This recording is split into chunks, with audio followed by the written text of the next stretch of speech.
Ah, mas de noite tinha uma coluna de fogo e guiava, iluminava eles. O Espírito habita dentro de você.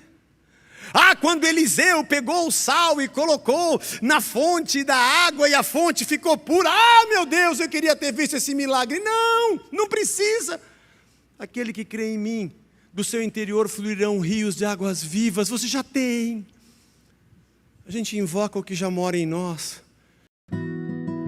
Nesta mensagem, somos lembrados de que o Pentecostes não é apenas um evento histórico, mas uma realidade que continua transformando vidas e fortalecendo a fé até hoje. Assista até o final e deixe seu comentário.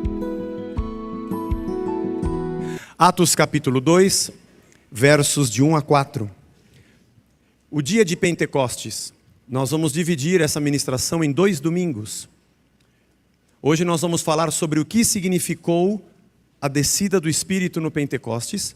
E domingo que vem, nós vamos falar sobre o que o sinal que foi dado neste dia representava, qual o objetivo dele e o que ele significa para a igreja nos dias de hoje. Isso será no próximo domingo. Ao cumprir-se o dia de Pentecostes, estavam todos reunidos no mesmo lugar. De repente veio do céu um som como de um vento impetuoso, e encheu toda a casa onde estavam sentados. E apareceram distribuídas entre eles línguas como de fogo, as quais pousaram sobre cada um deles, e todos ficaram cheios do Espírito Santo, e começaram a falar em outras línguas, segundo o Espírito lhes concedia que falassem. O que significou a descida do Espírito Santo no dia do Pentecostes? Eu me lembro que quando nós começamos a igreja, aliás, dia 23 agora de fevereiro, passou, irmãos, a gente nem, tanta coisa. Foi 28? Ah, 23 foi um outro dia fatídico, foi um outro. Mas tudo bem. Mistério interno, irmão. Mas foi dia 28 de fevereiro de 2010 que nós fizemos a nossa primeira celebração, né? Então, parabéns, fizemos 13 anos, a semana retrasada, né? Retrasada. Passou tanta coisa, irmão, que até esquecemos de falar. Mas eu me lembro quando nós começamos a casa, que algumas pessoas que eu encontrava me diziam assim: você abriu uma igreja? E essa é a pergunta que a gente faz, né? Talvez você que esteja aqui tenha ouvido isso. O Zé abriu uma igreja. Nós tratamos a igreja como tipo assim, o Zé abriu uma lanchonete, abriu uma loja de sapato, uma casa de bolo.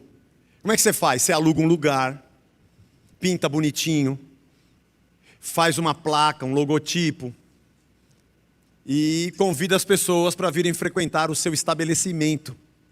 E nós acabamos por confundir igreja com esse movimento de mercado, apesar de que existe um mercado da fé, e isso acontece muito mesmo. Mas quando me perguntavam, você abriu uma igreja? Essa pergunta me incomodava. Eu sempre respondia assim, não, não conseguiria. Quem sou eu? Já pensou? Nascer de uma virgem, crescer, morrer numa cruz, derramar meu sangue, ressuscitar no 3º dia, ir ao céu e derramar do Espírito. Eu não consigo fazer isso. Nenhum ser humano conseguiria abrir a igreja. A igreja foi aberta por Cristo há 2000 anos atrás. Nós só organizamos um endereço onde uma parte dessa igreja se reúne. Igreja significa assembleia. É a união de todos aqueles que são de Cristo, que se decidiram por Cristo e foram selados pelo seu Espírito. Tem a presença desse Cristo em Espírito habitando dentro de si. Isso é a igreja. São essas pessoas que são parte da igreja. Elas estão espalhadas pela terra toda, não tem um endereço. Aqui nós temos uma parte da igreja que se reúne nesse endereço, mas ninguém aqui abriu isso aqui. Não tem a ver com o CNPJ, não tem a ver com esse endereço, com a placa, nem com o nome, a Casa da Rocha. Aliás, esse fim de semana perguntaram, você vai abrir uma Casa da Rocha nessa cidade? Eu falei, não é isso, não é isso. Não é uma marca que vai ser franqueada. Não. A igreja de Cristo já existe. Ela está espalhada pela terra. Você sai do Brasil e você vai para a Hungria, e você anda pela rua e encontra uma pessoa que é um cristão selado pelo Espírito, que tem Cristo habitando nele, você e ele são a igreja, são parte dessa igreja. Você encontrou um pedaço dessa igreja ali. Assim como no seu trabalho, na cidade, em qualquer lugar que você estiver. Ninguém abre isso, isso não é resultado de um movimento humano. Na junta comercial do estado de São Paulo, não é isso. Mas nós confundimos igreja com esse tipo de movimento mercadológico. E nos esquecemos que a igreja, ela passa a existir quando pessoas que foram cheias do Espírito começam a comungar. Essa assembleia é a união de todos aqueles na face da terra que têm a presença de Cristo em Espírito dentro de si. Foram lavados por esse sangue, comprados por alto preço, selados pela sua presença e são dele. Neste dia do Pentecostes foi exatamente isto que aconteceu. Foi quando esta igreja começou pela primeira vez a se manifestar como gente cheia do Espírito, vivendo a vida de Deus na terra. Porque até então, eles só conheciam o Jesus em carne e osso. Eles conheciam o Jesus, o Deus encarnado. Era impossível receber esse Jesus para habitar dentro deles, porque na vida material que nós vivemos, a física nos ensina que dois corpos não ocupam o mesmo lugar, no mesmo espaço, no mesmo tempo. O Espírito passa a habitar neles quando Jesus sobe e diz que derramaria sobre eles o Espírito. Atos capítulo 1, versos 4 e 5, diz isso. Deixa eu abrir aqui. Meu aplicativo deu um... Tcharam. E comendo com eles, última ceia, determinou-lhes que não se ausentassem de Jerusalém, mas que esperassem, foi a última ceia, para que esperassem a promessa do Pai, a qual disse ele, de mim ouvistes, porque João na verdade batizou com água, mas vocês vão ser batizados com o Espírito, não muito depois desses dias. O que Jesus estava dizendo é que a promessa de Deus era a era do Espírito, era a era do Espírito. Como era do Espírito, Zé? Você que é aluno do Caminho das Letras e já estudou o livro de Hebreus, o livro de Hebreus começa assim: tendo Deus outrora falado aos nossos pais pelos profetas, nesses dias tem nos falado a respeito dele através do Filho. Houve um tempo antes de Cristo em que sabia-se de Deus através dos profetas, através da lei, da vida daquele povo que sinalizava Deus. Deus era algo invisível, imaginado e tido na sua essência, a partir das profecias que se ouvia, da lei que ele proferia e da vida do seu povo. Mas houve um segundo momento em que essa palavra proferida e profetizada, que anunciava esse Deus na antiguidade, essa palavra se virou gente. Cantamos hoje isso aqui. Ela se fez carne e habitou entre nós e vimos a sua glória, como a do unigênito do Pai. Essa palavra que se fez carne agora era ouvida como a gente, era gente no meio da gente. Aquilo que nós só ouvíamos falar pelos profetas, agora podíamos ver em Jesus. Mas Jesus, em João capítulo 14, também na última ceia, nos versos 18 a 20, diz assim: eu não vou deixar que vocês fiquem órfãos. Não, é o João 14, eu pulei É que eu dou um tombo nos meninos lá, irmãos, eu pulo a sequência dos versículos. A culpa não é de vocês, ela é toda minha. Não deixarei que vocês fiquem órfãos. Ele está falando sobre a vinda do Espírito. Aliás, ele fala isso no verso 16. Mais um pouco e o mundo não me verá, mas vocês, no entanto, me verão, porque eu vivo e vocês também viverão. Naquele dia vocês saberão que eu estou no meu Pai, e que vocês estão em mim, e que eu estou em vocês. A vinda do Espírito era uma promessa: fiquem em Jerusalém, porque vai acontecer alguma coisa. Lembra? 50 dias depois da Páscoa. Aliás, o texto nos fala do dia do Pentecostes. A palavra Pentecostes significa 50º. Quando eles começavam a colheita, no primeiro dia após a Páscoa, no domingo, deveriam fazer a colheita por 7 semanas. 7 semanas e 7 dias. 7 dias, 7 são 14, como é 7, 21. Todo dia na semana um programa pim-pam-pum. Não, eram 7 semanas, 49 dias. No 50º era a festa da colheita. Era a festa das semanas. Era o 50º dia, o Pentecostes, essa era a festa. Ali estavam os judeus e eles estavam todos reunidos em Jerusalém, vindos de várias nações. Porque já há pelo menos 5, 6 séculos Judá tinha perdido o seu território. Passou pela mão dos babilônicos, dos medos, dos persas, dos gregos e agora dos romanos. O que tinha de gente e judeus nascidos em outras nações era uma enormidade. Estavam todos em Jerusalém. Naquele dia os discípulos reunidos recebem a visita do Espírito. O momento em que, agora, depois do Cristo carne e osso que vai aos céus, se inaugura um terceiro momento da história de Deus com o seu povo, onde o seu Espírito agora habitaria dentro do seu povo, estaria dentro daqueles que creem. Lembra do Éden, onde Deus cria o homem e ele se relaciona com o homem na virada do dia. O homem se afasta de Deus e ao longo do Antigo Testamento Deus dá sinais de que a sua glória estava e estaria entre os homens.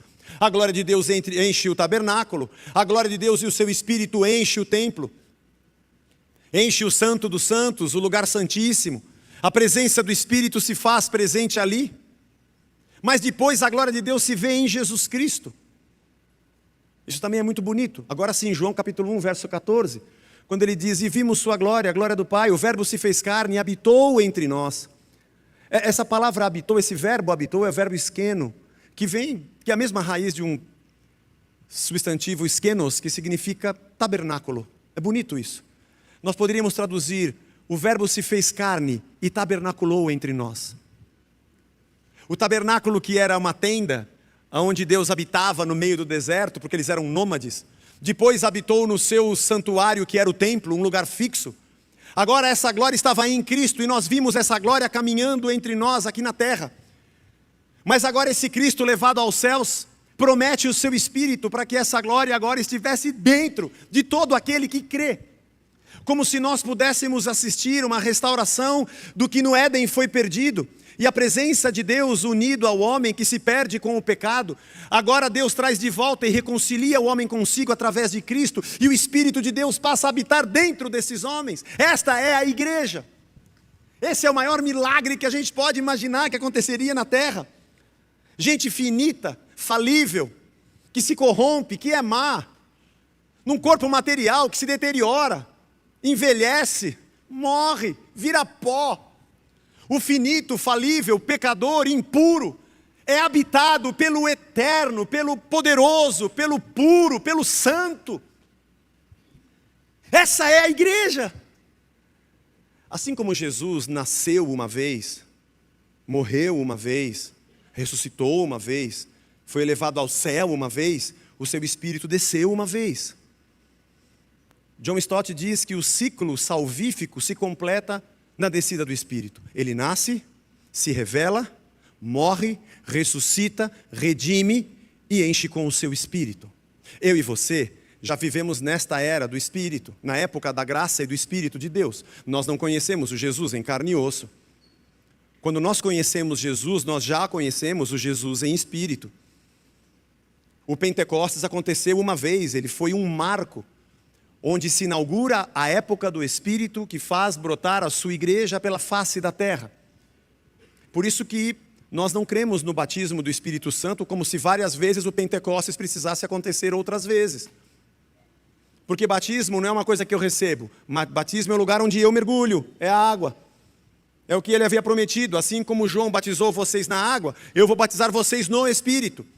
Vocês não vão recebê-lo, vocês vão mergulhar e viver uma vida nele, envolvido nele, mergulhado nele.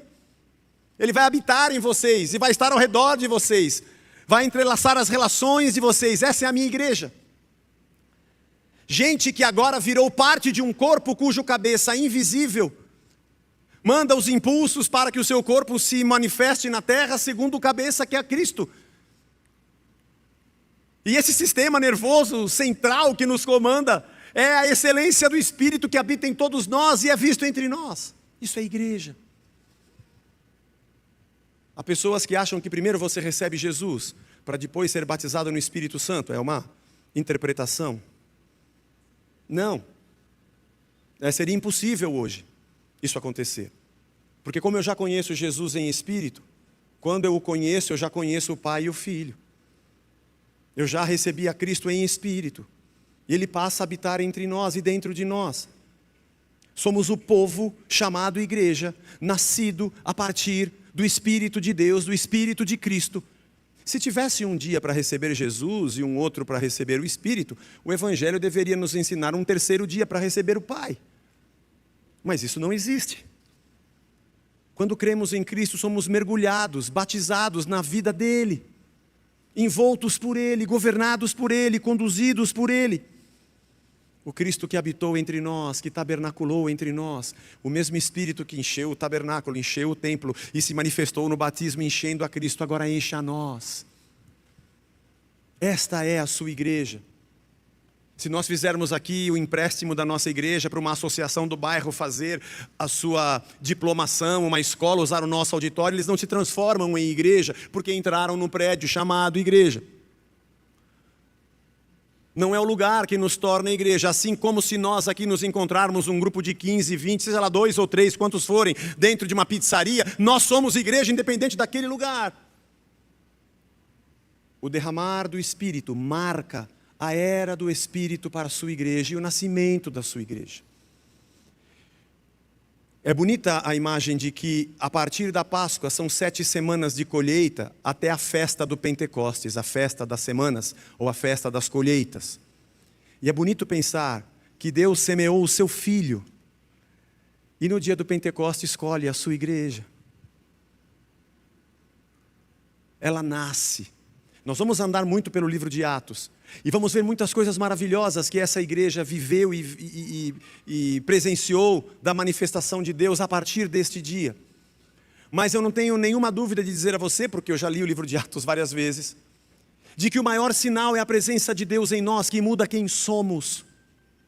O Tim Keller tem um exemplo interessante e eu gosto de utilizá-lo. Imagine que fosse possível você receber o espírito de Shakespeare. Não estou dizendo que isso é possível. Mas o Zé agora inventou um negócio, recebe. Não inventei nada, irmão. Uma hipótese, eu sei, não existe, isso não é possível. Mas imagine que fosse. Você acordaria amanhã cedo, pegaria o seu computador e começaria a escrever romances e peças de teatro e novelas. E alguém diria, pô, mas é só o João. E diriam, não, não é só o João, aqui o espírito do Shakespeare baixou nele. O corpo é dele, mas a cabeça e a habilidade é do Shakespeare.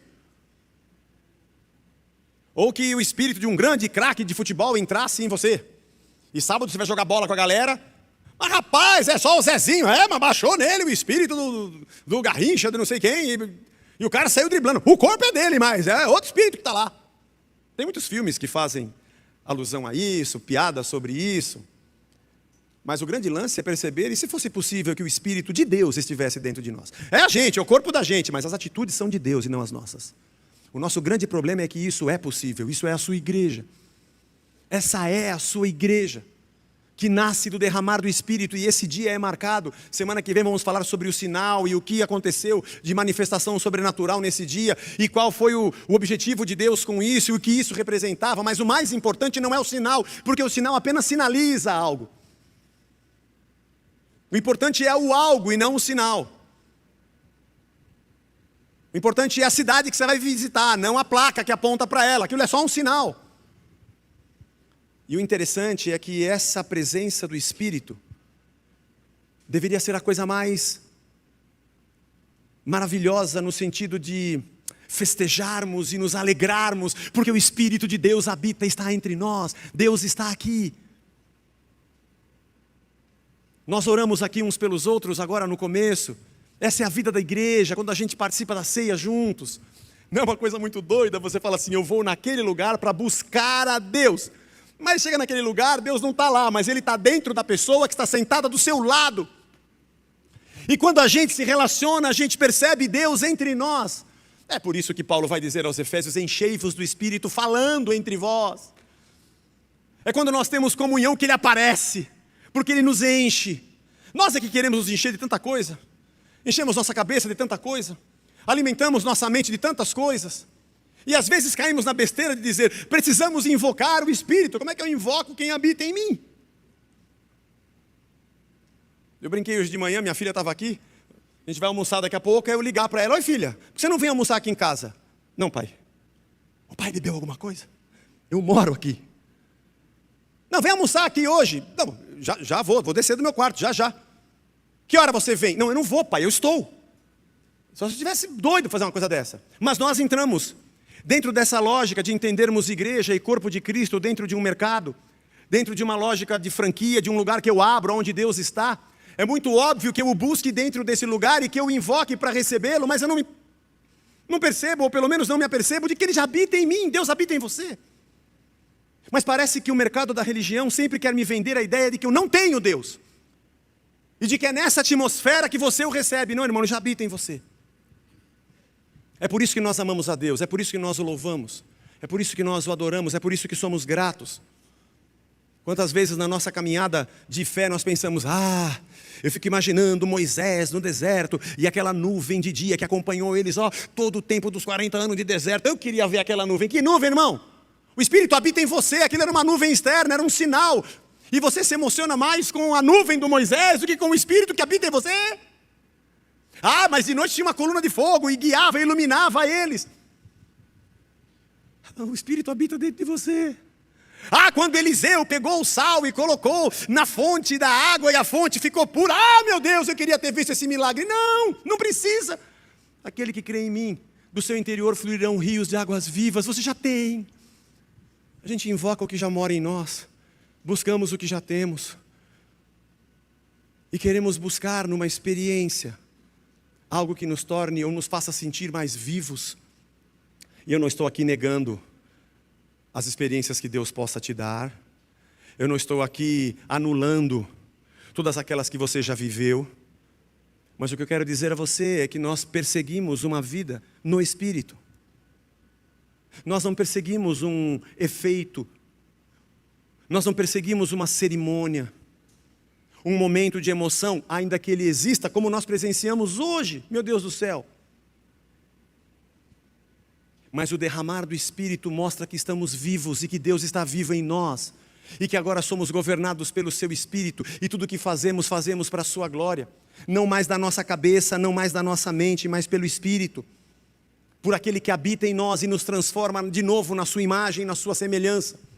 Eu sei que muitas pessoas, quando se fala do Espírito, quando fala a palavra Espírito Santo, o nome Espírito Santo, já vem aquelas ideias, são as línguas, as profecias, os sinais e as maravilhas. Ok, é o Espírito de Deus que faz isso, mas não fez só o Espírito Santo, Jesus fez, o Pai também fez, mas eles três são um também. A gente fica querendo fazer uma dissecação de Deus, separando as pessoas como se isso fosse possível. Mas não percebemos que esse Espírito habita em nós. E que o maior sinal de que o Espírito habita em nós é que nós somos gente de Deus. O maior sinal de que somos a sua igreja é que somos gente de Deus. É que aquilo que fazemos tem a bondade, tem a graça, tem a misericórdia, tem o amor de Deus. O que foi que Jesus disse para os seus discípulos? Vós sereis conhecidos pelos sinais que tiverem uns com os outros, pelo poder que tiverem uns dos outros, pelo milagre que farão uns pelos outros, pelo amor que tiverdes uns com os outros. Houve um tempo na minha vida que eu me emocionava bastante quando eu via sinais. E a gente se emociona mesmo, faz parte. Eu não sei se eu não me emociono tanto, se eu não me preocupo tanto, se eu não busco tanto. Hoje eu não me emociono tanto quando alguém demonstra o poder de Deus. Eu me emociono mais quando alguém demonstra a humanidade que vem de Deus. Porque ver um ser humano realizando algum sinal, eu sei que tem várias religiões e outras entidades espirituais que fazem sinais. Alguém que faz um sinal como Deus até pode nos emocionar. Mas eu queria ver alguém que fosse um ser humano como só Cristo pôde ser. O que me emociona hoje é a misericórdia que os seres humanos não têm quando está dentro de um cristão. É a sabedoria, a graça, é quando ele reparte o pão, é quando ele reparte o cálice, é quando ele cobre, é quando ele faz da sua vida um instrumento de serviço para a vida do outro, e o amor de Deus e a sua glória aparecem. E Jesus disse, naquele dia, vocês me perguntarão, para onde nós vamos? Eu vou dizer, vocês vão bem para longe de mim, porque eu tive fome e vocês não me deram de comer, eu tive sede, vocês não me deram de beber, eu tive frio, vocês não me cobriram, eu estive doente, vocês não foram me ver, eu tive preso, ninguém foi me visitar. E eles perguntariam, mas mestre, quando que o senhor passou fome, a gente não te deu nada? Quando que o senhor teve sede? Quando é que você teve frio, ficou doente? Não aconteceu isso. Ele falou, claro que sim. Todas as vezes que vocês negaram isso a um dos pequeninos, vocês negaram a mim.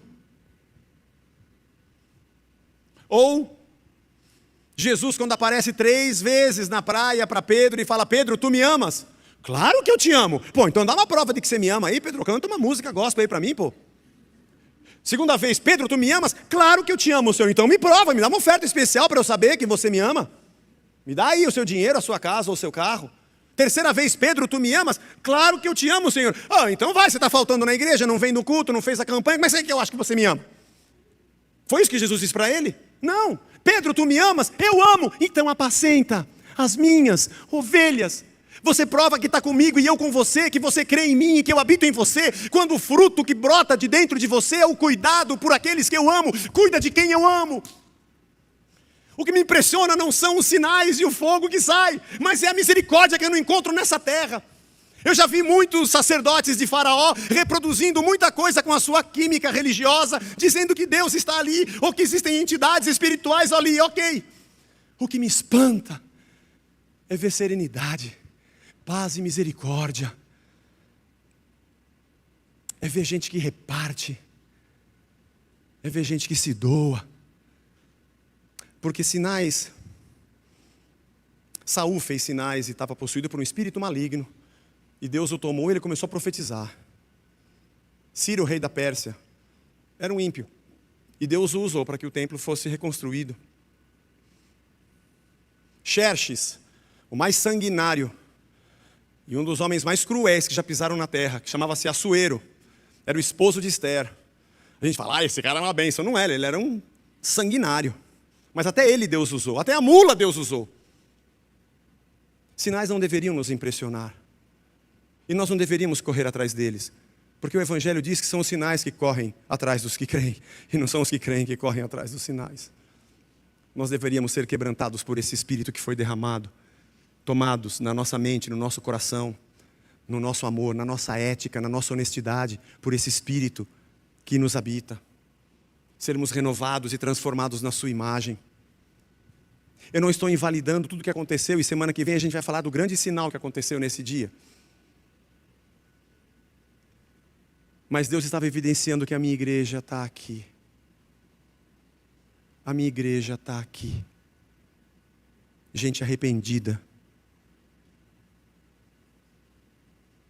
Hoje nós nos emocionamos e choramos. Porque irmãos nossos disseram, eu me arrependo e eu sou de Cristo, e passaram pelo batismo. Foi o novo nascimento que nos emocionou. Foi o arrependimento deles que nos emocionou. Foi o fato deles dizerem, mesmo que isso me custe a vida, eu continuo crendo em Cristo. É isso que mexe comigo. Você está procurando uma emoção? Você está procurando uma sensação, uma vibração? É porque eu vou lá, eu quero ver se eu sinto alguma coisa. Tudo bem, a gente pode dar uma injeção em você, podemos fazer. Tem uma vez que eu fui comer pastel, irmão, faz uns 2, 3 anos, foi antes da pandemia. Estavam dando vacina da gripe. Pô, o pessoal do posto de saúde andando pela feira perguntando quem tinha a vacina da gripe. E eu não tinha. Eu tinha ido comer um pastel com a Blanche. Ela já tinha tomado, eu não. E a mulher falou, o senhor tem que tomar. Não tomou ainda, Blanche, você tem que tomar. Eu falei, você vai comer um pastel, eu vou tomar uma injeção. Quando eu cheguei no... Olha o que eu senti. Quando eu cheguei no posto de saúde, cadê a sua carteirinha? Mas eu nem tenho carteirinha, sei lá de carteirinha. Eu tomava revolvinho e gotinha quando eu estava na escola primária, sei lá. Ah, se eu não tenho a carteirinha, tem que tomar todas então para a gente ter garantia. Irmão, eu tomei umas 5 injeções, irmão. Falei, pô, você é para comer um pastel. Você quer sentir alguma coisa? Vamos lá comer um pastel lá em casa. Irmão, eu não estou invalidando, desculpe a brincadeira. Eu não quero invalidar. Eu sei que Deus fala com a gente se emociona. Eu sei que Deus nos toca e nós somos quebrantados. Eu sei que o Espírito de Deus age entre nós, no meio de nós, e isso nos move. Isso nos faz termos nossas vidas marcadas com momentos especiais em que Deus nos visitou, e acho que isso é maravilhoso e você jamais deve ter isso como algo de menor importância. Mas apenas entenda que o derramar do Espírito era o nascimento disso aqui. O que nós estamos fazendo aqui hoje de manhã? Fala para mim, irmão. O que faz você sair dessa casa com um calorão desse? Olha que domingo bonito que está lá fora, eu estou falando sério. Os irmãos estavam se batizando, eu queria pular na piscina, está muito quente, aqui em cima não tem ar, aí vocês têm, eu não tenho. Eu sei que é pouco, mas aqui é nada. Pouco contra nada, mais é o pouco do que o nada. Aliás, qualquer coisa é mais do que nada, já que nada é nada. Mas o que faz a gente vir para cá, irmão? E ficar chorando porque as pessoas estão sendo mergulhando na água? E se você gastar o seu domingo para vir aqui, sair da sua casa, é ruim de estacionar aqui, eu sei. É ruim de estacionar. Mas aí você veio de Uber, mas no domingo é mais caro.